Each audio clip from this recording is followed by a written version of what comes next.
Mohamed Badine Eliativi, bonjour, je te présente en quelques mots. Tu es maître de conférence en relations internationales à l'Université américaine des Émirats arabes unis, professeur invité en politique publique internationale à l'Université Lyon 3 en France, président du Centre marocain de recherche sur la mondialisation, Niji Maroc, docteur en sciences politiques, consultant régulier pour les médias marocains, turcs, russes ou encore CNN sur les questions de politique publique et de géopolitique. Encore une fois, merci d'avoir accepté notre invitation. Alors, plus d'un an après le début de la pandémie, quel bilan peut-on faire des moyens mis en place par le Royaume du Maroc pour lutter contre la COVID-19? Y a-t-il eu plus d'infrastructures sanitaires construites à travers le pays, un recrutement massif du personnel médical ou alors une revalorisation des salaires? Alors, tout d'abord, merci pour l'invitation, merci à tous les deux.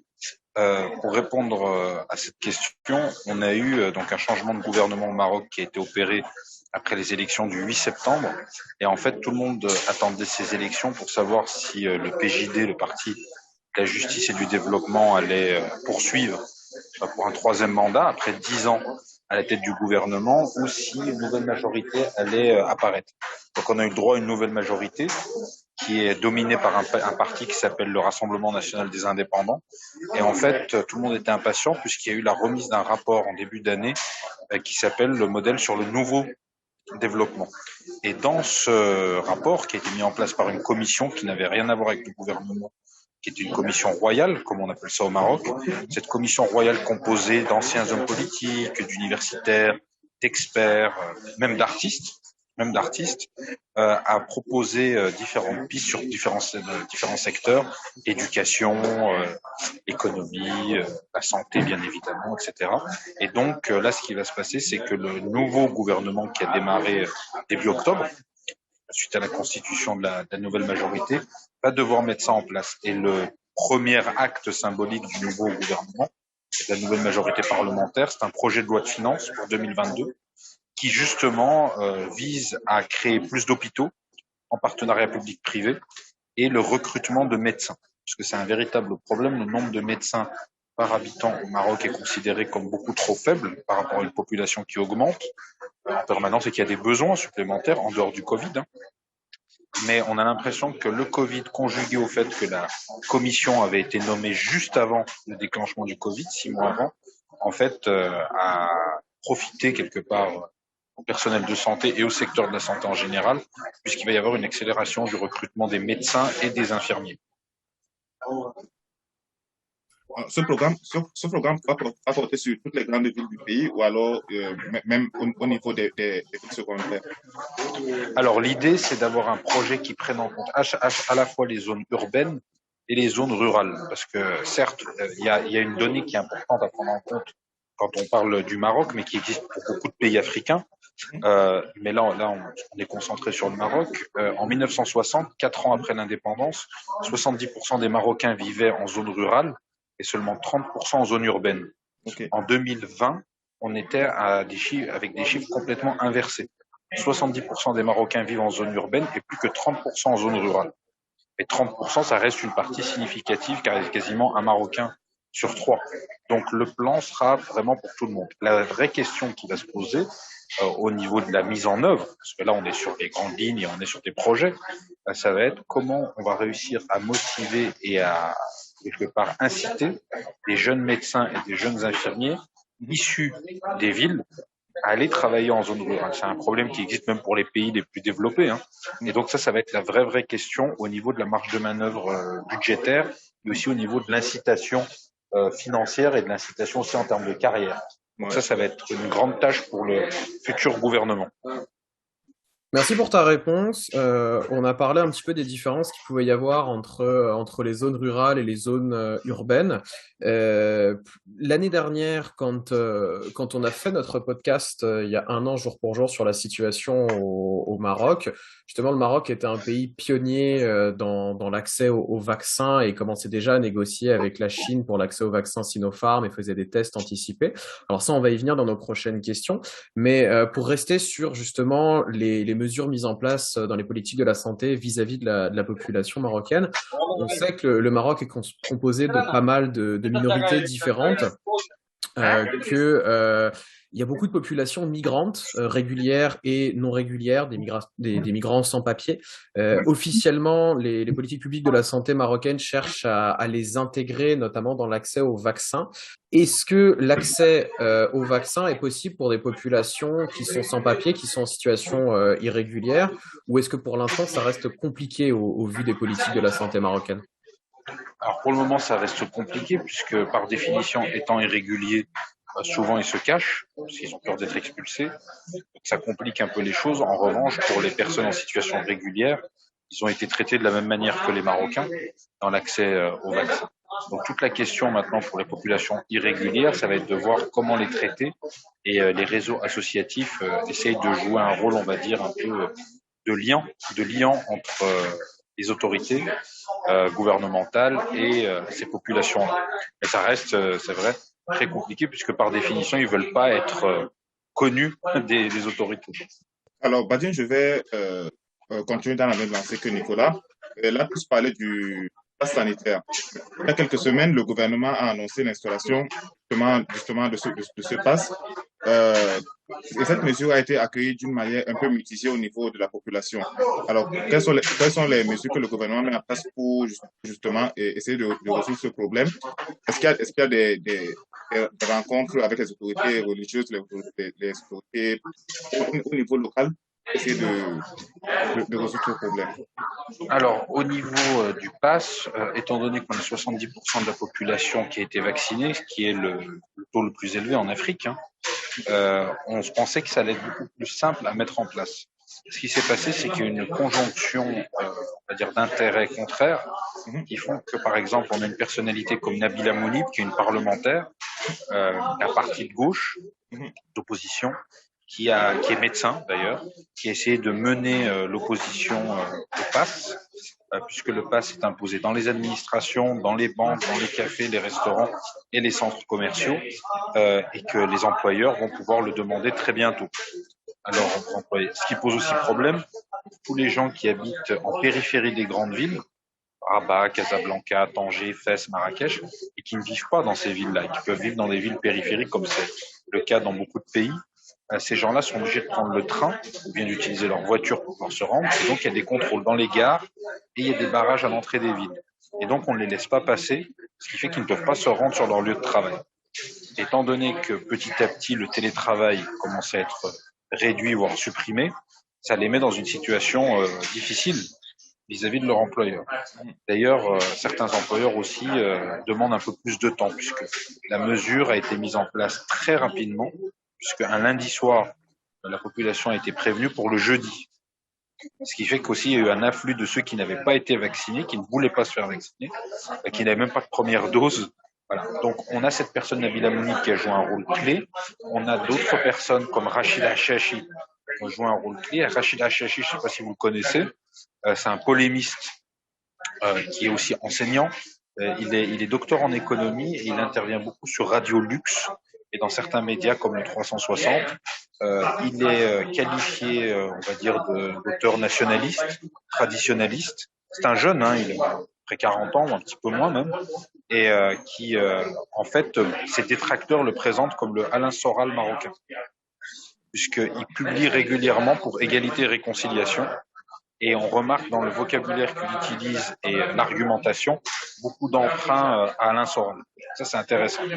Et lui, il a monté une association très récemment sur les réseaux sociaux et il essaye d'obtenir l'agrément officiel d'un statut associatif avec d'autres personnes, dont Nabila Mounib. Donc, on voit une espèce de conjonction entre la droite de la droite et la gauche de la gauche, comme dans certains pays, pour s'opposer au pass. Les derniers à s'être opposés au pass et d'une autre tendance, c'est les gens de l'Adl wal Ihsan, Justice et Bienfaisance, qui est très certainement la plus grosse association du Maroc, mais qui est une association tolérée, mais qui a vu comment la demande qu'elle avait faite il y a plusieurs années, se transformer en parti politique, refusée par les autorités.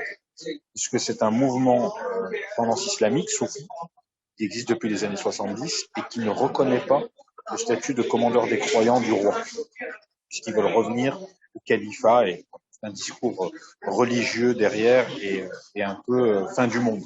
Ils ont toujours eu. Donc leur leader, Cheikh Yassine, est mort il y a plusieurs années. Sa fille Nadia Yassine a repris le flambeau avec d'autres personnes. Et eux, ils s'opposent pour des raisons, on va dire, religieuses à la mise en place du PAS, pas du PAX. Donc voilà.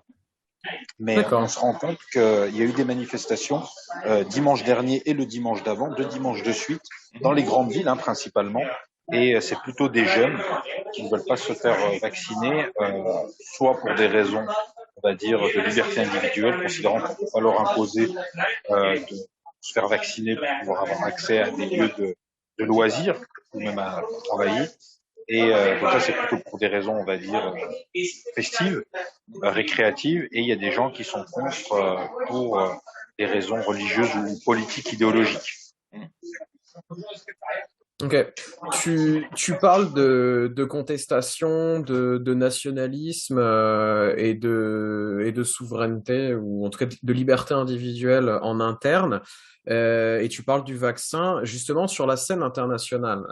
L'année dernière, quand on a fait notre podcast, on disait que la Chine donc discutait avec le Maroc pour que le Maroc soit le premier pays à distribuer massivement le vaccin, non seulement dans la région du Maghreb, mais plus largement sur l'ensemble du continent africain. Et c'était un des premiers pays au monde à déclencher une campagne de vaccination à grande échelle. Aujourd'hui, il me semble que c'est 24 millions de Marocaines et de Marocains qui ont reçu leur première dose du vaccin, 22 millions qui ont eu la deuxième, ce qui représente quand même une immense majorité de la population. Ça en fait un des pays les mieux vaccinés au monde. On commence même à distribuer la troisième dose.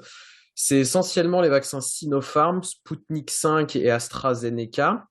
Donc là-dedans, on a quand même massivement un vaccin chinois et un vaccin russe, alors qui sont réputés pour être un petit peu moins efficaces. Est-ce que, à l'international, on peut parler d'une inégalité d'accès aux vaccins? Est-ce que c'était une volonté du Royaume du Maroc de se distinguer en allant travailler avec des partenaires chinois et russes? Ou est-ce que c'est parce qu'il y a des moyens économiques qui varient d'un pays à l'autre et qui font que le Maroc a dû un petit peu se rabattre sur ces vaccins-là qui sont plus accessibles, mais peut-être aussi un peu moins efficaces? Il y a la première question qui est celle de l'accessibilité. Les vaccins chinois étaient très vite disponibles. Il y a la question économique, le coût évidemment de ces vaccins. Il y a une question vraiment géopolitique, géostratégique, puisque le Maroc a choisi bien sûr d'accepter tous les vaccins, c'est-à-dire quelqu'un qui a un vaccin Pfizer peut rentrer au Maroc sans problème, ou quel que soit le vaccin d'ailleurs, mais il y a eu un accord qui a été signé il y a quelques mois en présence du roi avec l'un des représentants de Sinopharm pour la création d'une usine Sinopharm pour l'Afrique au Maroc, une unité de production. C'est ça, ouais, qui devrait commencer à fonctionner au mois de décembre, hein, c'est ça, c'est ce qui a été annoncé. C'est ça, exactement. Donc ça veut dire bien sûr de la création d'emplois. Ça veut dire aussi une augmentation de la capacité de production industrielle du pays. C'est très important. Et on l'a vu avec cette pandémie pour tous les pays, hein, même les pays les plus développés, il y a eu un problème de souveraineté industrielle. Et le Maroc a conscience que s'il veut franchir un cap et devenir un pays émergent, il se doit d'avoir une production industrielle déjà plus diversifiée et plus riche en termes de valeur ajoutée. Donc ça, c'est très très important. Et d'ailleurs, c'est ce qui a fait que, c'est ce que certains expliquent, que finalement le fait que uniquement les vaccins type Pfizer soient reconnus pour les Marocains allant en Europe, ça crée un vrai problème, puisque la majorité étant vaccinée avec Sinopharm, ça leur pose un vrai problème. Et le Maroc le voit, beaucoup de Marocains d'ailleurs le considèrent un peu comme une mesure de rétorsion des Européens face à la présence chinoise. Ce qui rend quand même les choses très intéressantes, puisqu'on se rend compte que dans ce contexte de globalisation, le Maroc, qui historiquement est un pays proche du monde occidental en général, hein, que ce soit de l'Amérique du Nord et encore plus de l'Europe, pour des raisons géographiques, historiques, économiques, le Maroc a fait un choix, dans le cadre de la globalisation, c'est de n'exclure aucun partenaire. Et on sait que les Chinois ont déjà commencé à investir au Maroc dans différents secteurs qui n'ont rien à voir avec la santé. Et on se demande en fait si cette pandémie, quelque part, démontre aussi quelque part, non pas seulement la force de la Chine, Ça, c'est clair pour tout le monde. Personne ne peut le nier, mais aussi la faiblesse des Européens. Puisque normalement, il y a encore 20 ans, ça aurait été les Européens qui auraient ouvert une unité de production au Maroc pour l'Afrique, et pas les Chinois. Donc finalement, le Maroc, c'est un petit peu un reflet des basculements qu'on peut voir sur la scène géopolitique mondiale. Le Maroc, du fait de sa position géographique, c'est le pays arabe le plus proche de l'Europe. C'est le pays africain le plus proche de l'Europe, puisqu'il est à la fois arabe et africain. Et c'est aussi certainement le pays du Maghreb, voire même du monde arabe, excepté quelques pays du Golfe, le plus stable.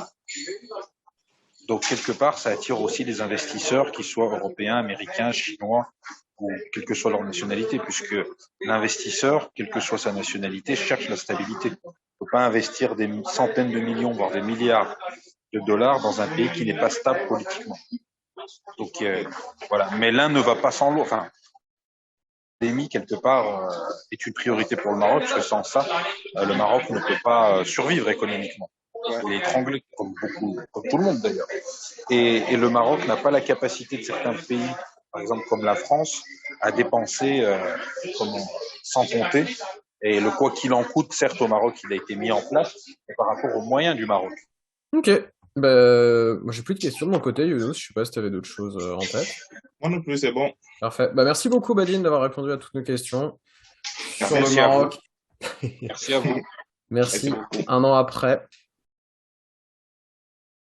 Et pour terminer, merci à vous d'avoir écouté ce podcast enregistré dans le cadre du suivi un an après du projet Africovid qui avait été organisé par notre équipe de recherche du GIRSA, le groupe interuniversitaire d'études et de recherche sur les sociétés africaines, et financé par la faculté de sciences politiques et de droit de l'UQAM.